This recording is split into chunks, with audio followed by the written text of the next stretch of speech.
Estas son las dramáticas imágenes que le han dado la vuelta al mundo. El dolor y la indignación por el bombardeo a un hospital infantil y de maternidad. Mujeres embarazadas y niños atrapados en medio de estos brutales ataques. No hay alivio para los conductores en las gasolineras. Ahora los empleos que dependen directamente del combustible corren peligro. Gastan más dinero, pero sus ganancias no aumentan. Así iniciamos cierre de edición. Muy buenas noches, bienvenidos a cierre de edición. Les informa José Armando Ronstadt.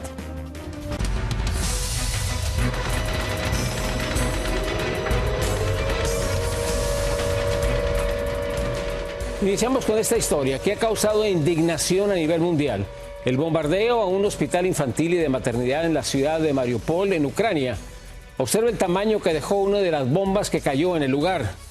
Para tener una mejor idea de la potencia del explosivo, un policía ucraniano descendió al hoyo causado por una de las explosiones.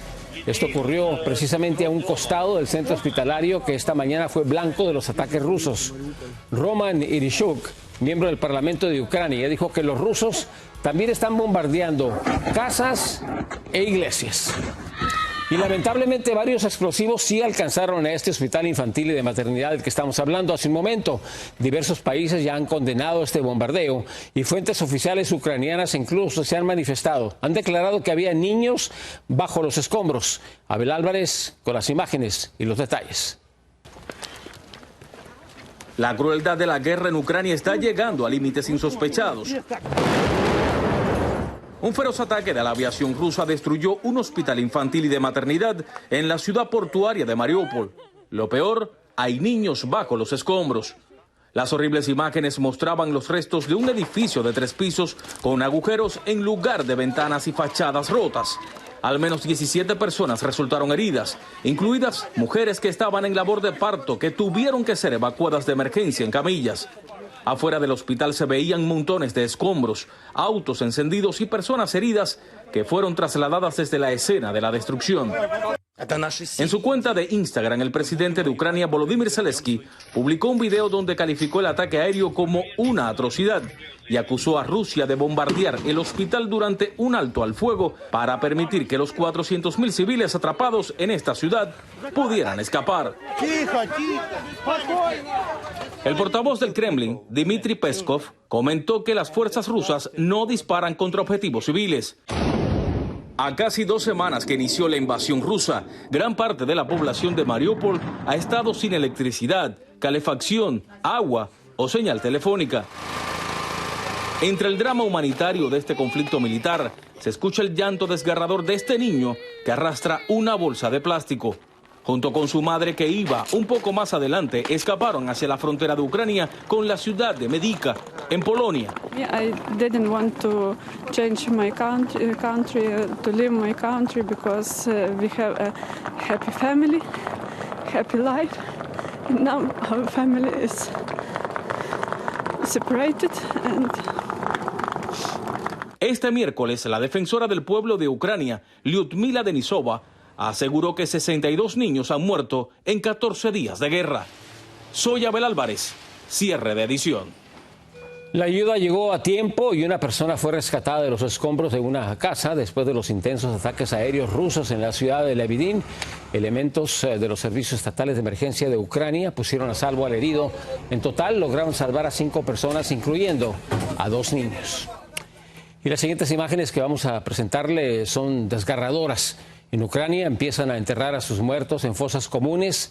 En el cementerio de la ciudad de Mariupol excavaron fosas de 25 metros.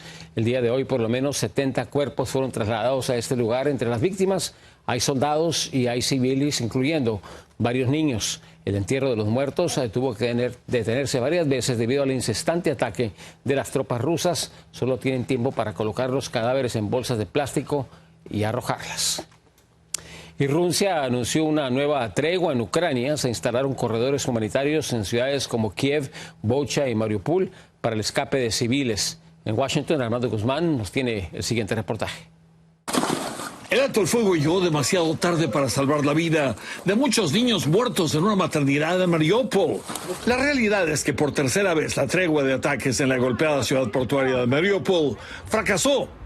Cientos de miles de residentes están a merced de nuevos ataques y en condiciones catastróficas. No tenemos luz, grita esta mujer, no tenemos para comer, ni medicinas, no tenemos nada.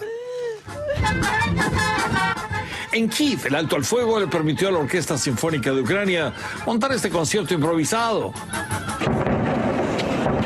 Fuera de la capital, en los suburbios de Irpin, toda esta gente usó la tregua de unas horas para escapar y buscar un refugio seguro. Los corredores humanitarios en Irpin, Chernihiv, Sumy, Kharkiv y Mariupol están permitiendo a los civiles huir. The Kremlin has changed their plan to a war of attrition, which means they're going to smash every town and city to create this terrible refugee flow, the weaponization of refugees, if you will, to put pressure on the Zelensky government and also on other European governments. Y es que ya son más de 2 millones los ucranianos que escaparon de su país. 1,5 millones está ya aislado en Polonia, que es también la primera escala de la vicepresidenta Kamala Harris en Europa. Polonia ya aceptó que sus jets de combates hechos en Rusia sean usados para vigilar los cielos sobre Ucrania. The best bet is the older Soviet Union types like MiGs and Sukhois. Polonia aceptó suministrar los jets, pero solo si Estados Unidos los recibe primero y luego se los entrega a Ucrania. Afternoon, everybody. Pero el Pentágono no acepta ese plan porque crearía la percepción de que la OTAN está en activo y eso la pondría en el combate directo con Rusia. Este asunto de los aviones se acabó. Usted va a escuchar más porque todavía hay gente que no está satisfecha y que está exigiendo que Estados Unidos revise su decisión. Pero la verdad de las cosas es que lo que Estados Unidos está tratando de hacer es evitar tener un enfrentamiento directo con Rusia, porque eso podría llevar a un enfrentamiento nuclear, a un enfrentamiento que se convertiría en la Tercera Guerra Mundial, y eso nadie lo quiere. En Washington, Armando Guzmán, cierre de edición. Ucrania advierte sobre el riesgo de radiación de Chernóbil después de que se cortó la conexión eléctrica. La compañía nuclear estatal Energoatom dijo que no puede enfriar el combustible nuclear gastado. El calentamiento de la planta podría conducir a la liberación de radiación al medio ambiente. La nube radioactiva podría entonces ser transportada por el viento a otras regiones de Ucrania, Bielorrusia, Rusia e incluso a gran parte de Europa. Y la valentía de 2 ucranianos especialistas en la eliminación de artefactos explosivos es impresionante. Observen esto. Como en pocos segundos ellos logran desactivar esta bomba con sus manos y una botella de agua, al mismo tiempo que más bombas se escuchaban a su alrededor. De no haber sido eliminada esta bomba, podría haber destrozado un edificio. Vamos a otras cosas. El alto precio de la gasolina pone a temblar a muchos trabajadores cuyos empleos dependen precisamente de este combustible. Conductores y jardineros ven cómo suben los costos, pero las ganancias disminuyen. Desde Nueva York, Ángela González, con más información. Con un promedio de $5.44 por el galón de gasolina en estados como California y Nueva York, algunas profesiones en todo el país están siendo impactadas más que otras. Las obvias son los conductores de Uber, Lyft y Vaya, entre otros, que tienen que pagar por su propia gasolina y que están viendo que sus ingresos se ven dramáticamente reducidos en corto tiempo. Definitivamente me afecta muchísimo porque yo tengo que viajar de aquí a New Jersey en carro todos los días, pero el salario me sigue pagando lo mismo. Cuando yo llenaba el carro mío con 32 pesos, lo tengo que llevar con 49, con 17 pesos más.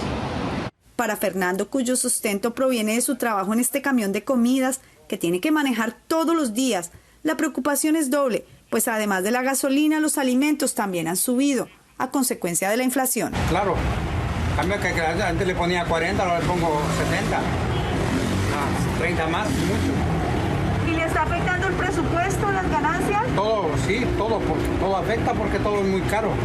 Muchos se debaten si vale la pena seguir en trabajos como repartidores de comida en automóviles, jardineros, metalúrgicos o conductores de camiones.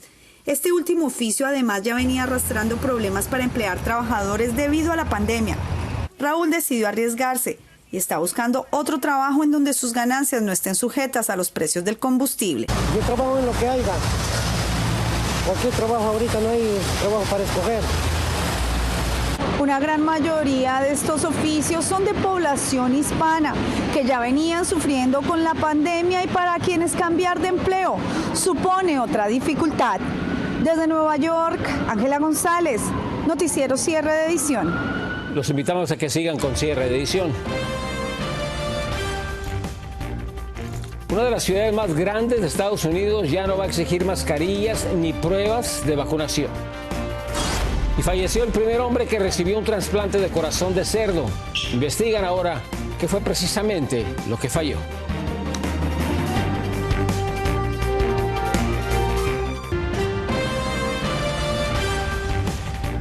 Con el descenso en el número de transmisiones, hospitalizaciones y muertes debido al COVID-19, la ciudad y el condado de Los Ángeles, en California, buscan relajar la mayoría de las normas en contra del coronavirus. Dayanis López está aquí con nosotros, nos tiene los últimos detalles. Buenas noticias, Dayanis, adelante. José, muy buenas noches. Excelentes noticias para muchos, ya que tras más de 12 meses de mandatos y comprobantes de vacunación contra el COVID-19, pruebas y cambios constantes en el uso del cubrebocas en lugares públicos, ya no serán un requerimiento obligatorio. Sin embargo, las reglas pueden cambiar dependiendo la ciudad.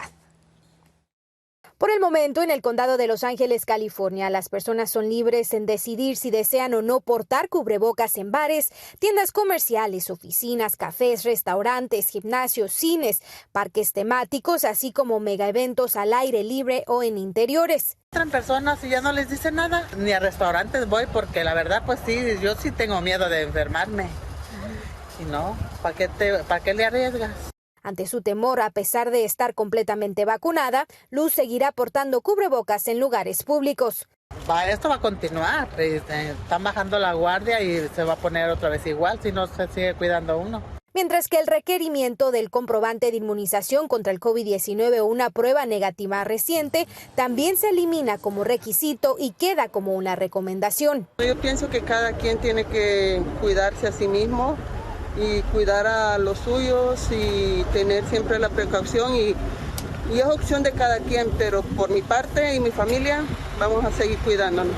Además, los propietarios de cualquier negocio o planificadores de eventos tienen la discreción de mantener las medidas sanitarias para clientes y empleados, lo que significa que las personas tendrán que estar conscientes de que dependiendo del lugar o evento o empresa cambiarán las reglas. Con el condado relajando las medidas sanitarias, hoy el Consejo Municipal de la Ciudad de Los Ángeles votó a favor de poner fin al mandato que exige prueba de vacunación para ingresar a muchos establecimientos cerrados y grandes eventos al aire libre. De ser aprobada la medida, ya no será necesario que los angelinos muestren un comprobante de inmunización o prueba COVID-19 al visitar lugares públicos. José, y a partir de la próxima semana, en la mayoría de distritos escolares de California se espera que el uso de cubrebocas ya no sea un requisito. Sin embargo, el Distrito Escolar Unificado de Los Ángeles sí continuará con esta medida, ya que la tasa de vacunación entre los menores de 5 a 11 años de edad pues continúa siendo muy baja. Regreso contigo. Gracias por tu reportaje, Dayanis. Buenas noches. Un tratamiento antiviral contra el COVID-19 en menores de 6 a 17 años entró en las etapas finales. Pfizer anunció que va a evaluar la seguridad y eficacia del método en niños con contagios confirmados que no estén en el hospital, pero sí en riesgo de enfermarse gravemente. El tratamiento solo espera la aprobación de los Centros del Control de Enfermedades. El presidente Joe Biden firmó un decreto que ordena al gobierno evaluar los riesgos y beneficios de crear un dólar digital. La orden va a requerir que el Departamento del Tesoro, el Departamento de Comercio y otras agencias claves preparen informes sobre el dinero del futuro y el rol que habrá de desempeñar las criptomonedas tales como el Bitcoin y sus posibles consecuencias para los sistemas financieros de Estados Unidos y también para los sistemas financieros a nivel mundial. Una breve pausa, tenemos más información en cuestión de minutos. Tremendo susto se llevaría el expresidente Donald Trump. Una emergencia en pleno vuelo. Le vamos a explicar. Además, falló el trasplante de corazón de cerdo a un ser humano.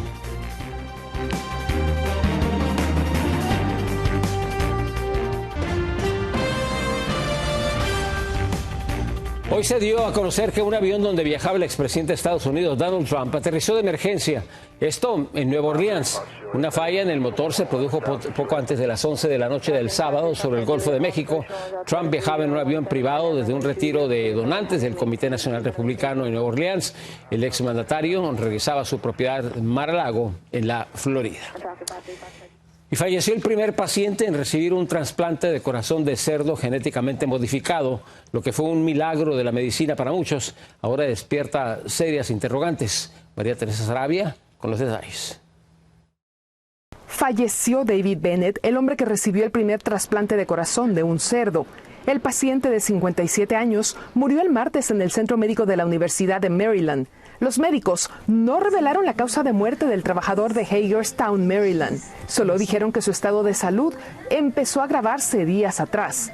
David Bennett pasó a la historia desde hace 2 meses, cuando se realizó la innovadora cirugía que fue dirigida por el Dr. Griffith.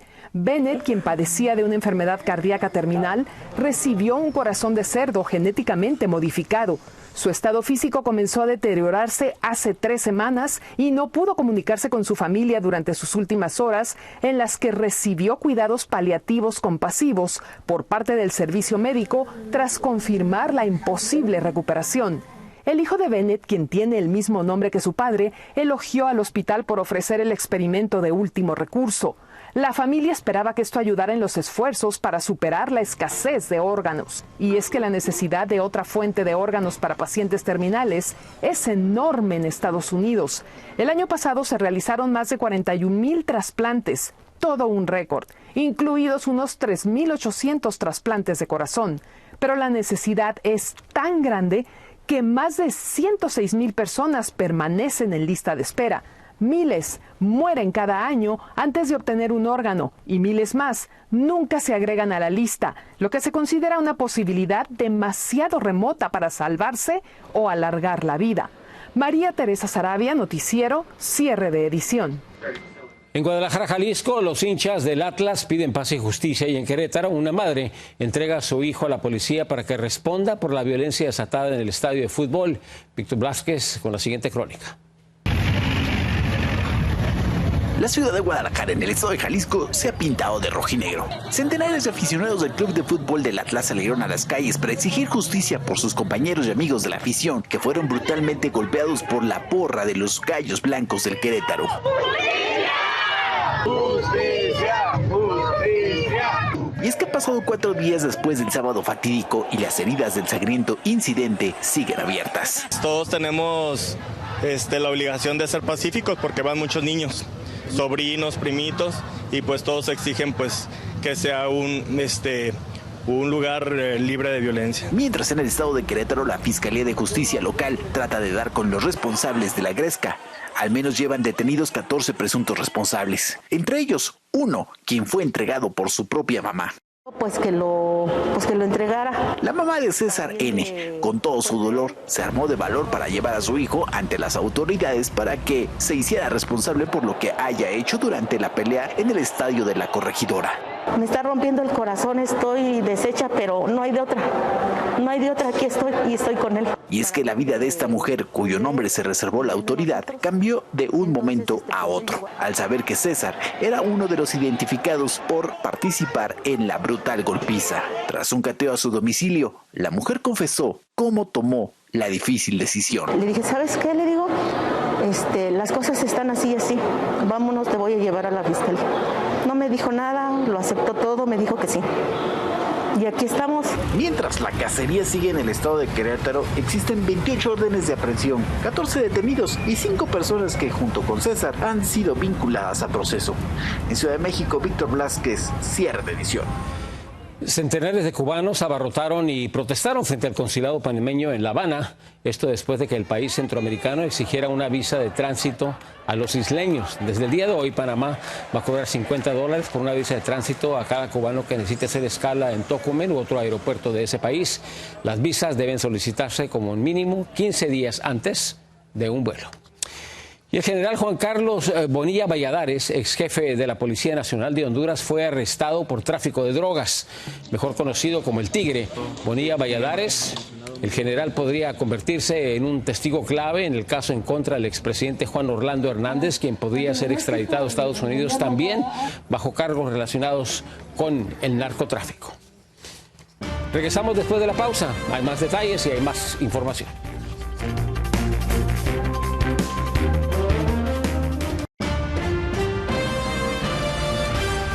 Un fanático del equipo de fútbol americano de los 49ers de San Francisco despertó de una coma inducida y parece que lo va a lograr salvar su vida. Estamos hablando de Daniel Luna, quien fue golpeado fuera del estadio SoFi de Inglewood, California, antes del partido de su equipo en contra de los Rams de Los Ángeles. Esto durante el Supertazón. Aún permanece hospitalizado. Un familiar suyo dijo que será dado de alta para rehabilitación física este mes. El agresor Brian Alexis Cifuentes Rosell fue arrestado el 4 de febrero y puesto en libertad bajo una fianza de $30,000. El mundo quiere la paz. Más de 1.500 personas formaron el signo de la paz en la Plaza de los Héroes en Budapest, la capital de Hungría. Esto en solidaridad con el pueblo de Ucrania. Activistas y voluntarios de organizaciones de Greenpeace sostuvieron antorchas y banderas, condenaron la guerra iniciada por el presidente Vladimir Putin y exigieron el cese inmediato de los combates y la retirada de las tropas rusas de Ucrania. Muy buenas noches, gracias por acompañarnos. Nos vemos mañana en cierre de edición. Yo soy José Armando Ronstadt.